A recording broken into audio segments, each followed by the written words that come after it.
princípio da fungibilidade. Esse princípio ele é bem interessante, mas eu confesso que atualmente ele tem pouca aplicação prática, tá bom? O que é o princípio da fungibilidade? O que é algo fungível? Algo substituível. Isso é ser fungível. Eu posso substituir por outra coisa. E quando nós falamos nesse princípio, o princípio da fungibilidade recursal, a ideia básica é a seguinte: eu interpus um recurso quando na verdade eu deveria ter interposto outro recurso. O recurso interposto pela parte foi feito de forma equivocada.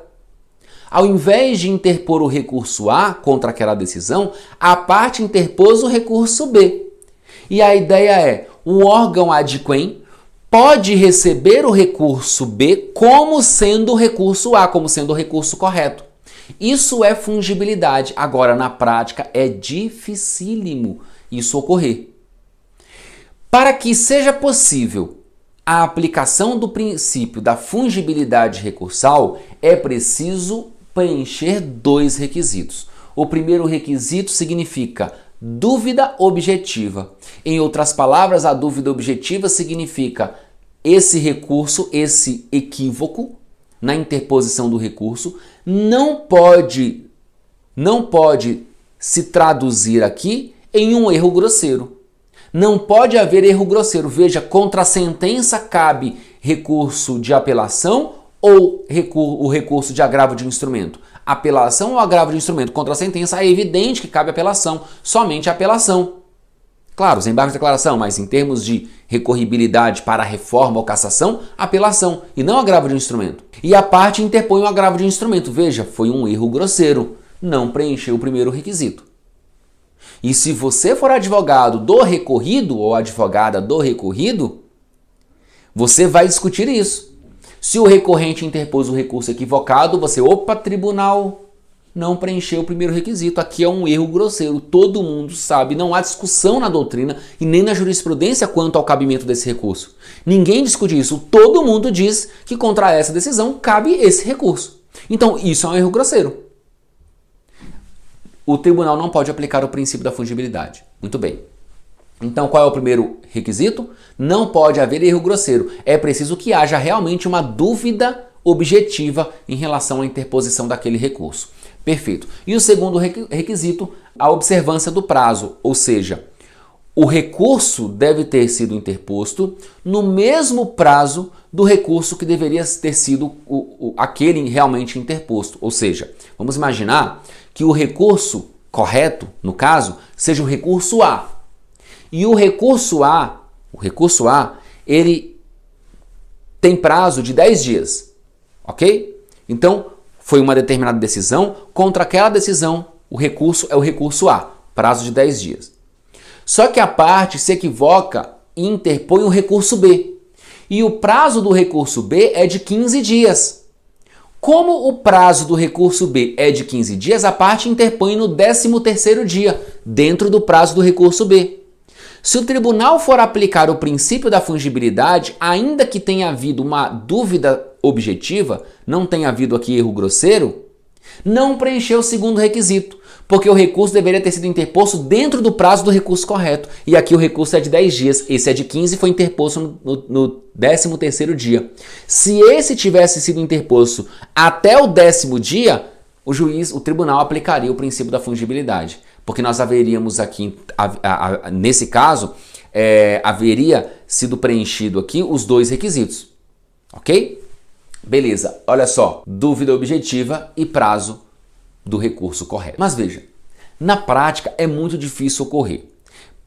Primeira coisa, o sistema processual já estabelece de forma muito clara quais são os recursos e para quais situações. Esse princípio, ele é mais aplicado aqui, meus amigos, àquelas hipóteses em que há uma determinada lei específica que estabelece uma decisão judicial e aí você não sabe muito bem qual é o recurso a ser interposto. Às vezes, a lei prevê uma decisão e não é possível identificar, por exemplo, se é uma sentença, se é uma decisão interlocutória. Isso pode gerar alguma dúvida. Eu trago aqui um exemplo claro, pelo menos para mim é muito claro isso, que é o da habilitação de crédito na recuperação judicial. A Lei 11.101 de 2005, que é a Lei de Recuperação em Falência, ela trata desse procedimento. Me parece que aquilo é uma decisão interlocutória, porque a habilitação de crédito, para mim, é um incidente processual julgado por decisão interlocutória, mas eu sei que há muitos juízes que julgam por sentença. Eu até estava refletindo recentemente, falei, veja, se alguém interpuser uma apelação em razão da sentença e o tribunal entender que é decisão interlocutória e não sentença aquilo, veja, a parte de certa forma o juiz colocou sentença. Há uma dúvida quanto à natureza jurídica daquela decisão. Se o tribunal entende que é decisão interlocutória e não sentença, acho que a parte não pode ser prejudicada. Porque o próprio juiz também entendeu que era sentença. E contra a sentença cabe apelação e não decisão interlocutória. Então eu estou trazendo aqui um exemplo, tá, meus amigos? Um exemplo que para mim seria uma dúvida objetiva e poderia levar aqui à aplicação do princípio da fungibilidade. Muito bem. Em relação ao prazo, praticamente está superado esse requisito. Por quê? Porque todos os recursos previstos no CPC têm prazo de 15 dias. Menos embargos de declaração, mas aí os embargos são um recurso aqui bem específico. Então não há mais preocupação em relação a esse segundo requisito, porque todas as decisões, todos os recursos têm prazo de 15 dias, recursos previstos no CPC, salvo os embargos de declaração, cujo prazo é de 5 dias. Só que o próprio sistema, a própria lei, pode prever essa fungibilidade. E o CPC, ele prevê esse princípio da fungibilidade em um dispositivo que é bem interessante, que trata aqui do agravo interno e dos embargos de declaração. Artigo 1024, parágrafo 3º do CPC. O 1024 ele trata do agravo interno, que é aquele recurso interposto contra decisões monocráticas do relator. Então, por exemplo, o relator indeferiu um pedido de tutela provisória lá no recurso, você pode interpor o agravo interno para a turma julgar decidir se é caso ou não de deferimento da tutela provisória recursal. Então esse é o agravo interno. Muitas vezes a parte opõe embargos de declaração e acaba discutindo a própria decisão, revelando o próprio inconformismo com a decisão, sem mesmo buscar ali o esclarecimento, sem mesmo suscitar tecnicamente ou propriamente a omissão, obscuridade, contradição ou erro material. Então o que o CPC fala? Olha, nesse caso, se ele opuser embargos de declaração, o tribunal poderá receber como agravo interno. Claro que o agravo interno ele tem algumas particularidades em relação aos embargos de declaração, evidentemente. Nesse caso, o tribunal vai permitir que a parte complemente o seu recurso. Olha o que diz o parágrafo 3º. O órgão julgador conhecerá dos embargos de declaração como agravo interno, se entender ser este o recurso cabível. Princípio da fungibilidade aqui previsto na própria lei. Desde que determine previamente a intimação do recorrente para, no prazo de 5 dias, complementar as razões recursais, de modo a ajustá-la às exigências do artigo 1021, parágrafo 4º, tá bom? Opa, aqui o agravo interno está no 1021, perdão, tá? Eu falei 1024. 1024 trata dos embargos de declaração. Cuidado, tá? Então 1021 agravo interno, 1024 que trata especificamente dos embargos de declaração e dessa fungibilidade. Beleza? Show de bola. Vamos seguir? Vamos nessa. Próximo princípio, princípio da proibição de reformácio impégios. Meus amigos, proibição de reformácio impégios. O que significa isso? Significa basicamente que o recurso não pode piorar a situação do recorrente. Então, se o juiz, eu requeri aqui, eu sou autor, ajuizei uma ação de cobrança, pleiteando R$100 mil. O tribunal julgou parcialmente procedente, condenando o réu a me pagar R$50 mil. O réu não recorre. Eu recorro, interponho um recurso de apelação. O tribunal não pode, no recurso de apelação, dizer que eu só faço jus aqui a R$30 mil. Por quê? Porque nesse caso, eu interpus um recurso, não posso ser prejudicado com o recurso que eu mesmo interpus. Em outras palavras, o recurso, no julgamento do recurso, ou o tribunal mantém a mesma situação do recorrente ou ele melhora. Ele nunca poderá piorar. Nunca não, tá? Como regra, ele não poderá piorar, que eu vou mostrar uma exceção aqui para vocês. Então, Essa é a ideia do princípio da reformatio in pejus, e se o tribunal piorar a situação do seu cliente, quando você interpuser um recurso, você tem que opor embargo de declaração contra aquela decisão, falando, o tribunal, o senhor foi omisso aqui, ou o acórdão foi contraditório, tendo em vista que piorou a situação do recorrente, violando assim o princípio da proibição de reformatio in pejus. Exceções. Primeira exceção, questões conhecíveis de ofício. Então veja, o autor não se conforma com os danos emergentes. Ele não se conforma com os danos emergentes. Em relação aos lucros cessantes e aos danos morais, ele concorda. Danos emergentes aqui, o juiz condenou o réu a pagar 50 mil. O autor fala, não, os danos emergentes foram de 100 mil reais. Então ele interpõe um recurso de apelação, danos emergentes. Perfeito. Pleiteando os 100 mil reais. O tribunal não pode falar o seguinte, não, você só faz jus a 30 mil reais. Não pode. Agora o tribunal pode, por exemplo, falar o seguinte, opa, em relação a esse pedido, houve prescrição já. Porque é uma questão conhecível de ofício. Em relação a esse pedido. O tribunal poderia falar, opa, houve prescrição desse pedido e dos outros dois. Poderia falar isso? Não. Porque os danos emergentes e os danos morais não foram objeto de recurso. Transitaram em julgado, o tribunal não pode pronunciar a prescrição deles. Mas pode pronunciar a prescrição do recurso que foi interposto. Então, nesse caso, haverá uma piora para o recorrente. Perceberam? Haverá uma piora. Então nós temos uma exceção ao princípio da proibição de reformatio in pejus. Quando se tratar de uma questão conhecível de ofício, o tribunal pode, desde que seja uma questão conhecível de ofício, relacionada ao objeto do recurso. Porque se o recorrente não recorreu de outros capítulos, o tribunal não pode analisar nada desses outros capítulos, mesmo que seja uma questão conhecível de ofício. Porque como eles não foram objeto de recurso, houve o trânsito em julgado deles.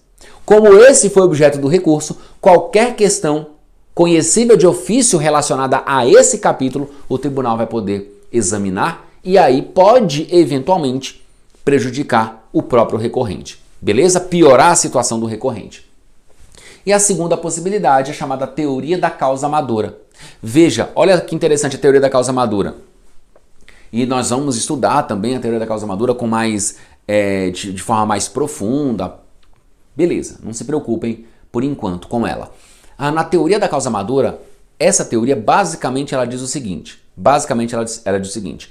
Quando o tribunal cassar uma decisão, pode ser uma decisão interlocutória, pode ser uma sentença geralmente relacionada aqui à sentença, tá? Geralmente relacionada à sentença, mas também cabe para decisões interlocutórias, especificamente as decisões interlocutórias de mérito. Muito bem. Mas vamos imaginar uma sentença. A gente começa com o básico, depois a gente vai aprofundando na aula e nas próximas aulas também. Vamos imaginar uma sentença. O pedido do recorrente é a anulação da sentença. Então veja o seguinte, o juiz julgou o pedido do autor, tá? Improcedente. Perdão, o juiz extinguiu o processo sem resolução do mérito. Pronto. A extinção do processo sem resolução do mérito não é prejudicial para o autor? Claro que é, porque o autor quer o mérito, quer ganhar o processo. E ali, com a extinção, o processo acaba para o autor. Perfeito. O juiz extingue o processo sem resolução do mérito. Vamos imaginar que o juiz extinga o processo sem resolução do mérito, dizendo o seguinte, não há interesse de agir. A ausência de interesse de agir gera a extinção do processo sem resolução do mérito, artigo 485, inciso 6 do CPC. Perfeito.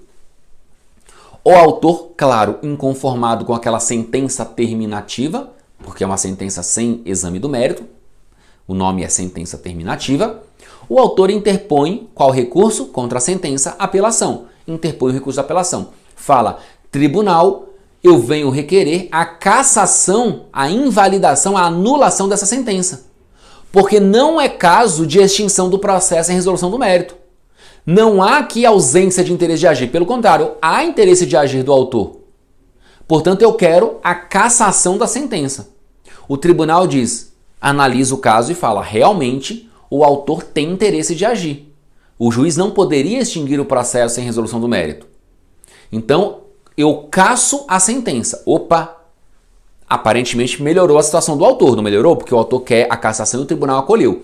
Mas aí o que o artigo 1013 do CPC admite? Que nesses casos, se não houver mais nenhuma necessidade de produção de provas, se o processo já estiver pronto para julgamento, o próprio tribunal já pode decidir o mérito. O processo já está maduro para o julgamento, teoria da causa madura. Então o tribunal diz: opa, realmente há interesse de agir. Casso a sentença, anulo a sentença. Como o processo já está pronto para julgamento, eu, tribunal, já vou decidir o mérito. E aí o tribunal avança para o exame do mérito e julga no mérito o pedido do autor improcedente. Então, nesse caso, houve uma piora na situação do autor. Houve uma piora, porque o juiz havia julgado extinto o processo em resolução do mérito, o autor recorreu, o tribunal acolheu esse recurso, mas já julgou o mérito. E ao julgar o mérito, disse: autor, você não tem direito aqui.